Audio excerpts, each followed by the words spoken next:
Oh, hi guys. Sorry I don't sound very energetic because I should be, because it's like my birthday and all, but I'm a puppet now and there's not really much to enjoy about my birthday in this weird puppet form. So I guess I'll just have to live my life as a felt thing controlled by a hand and my arm being controlled by another hand on a stick. So, yeah, I'm kind of bummed.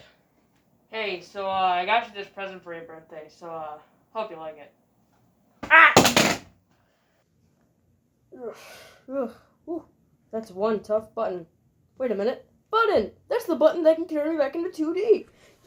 Yay! Back to my old self again. 1 hour later. Hey, Wyatt, I heard it was your birthday, and I know you like buttons, so I got you this. I know I shouldn't, but they're just so tempting. Oh, son of a bitch.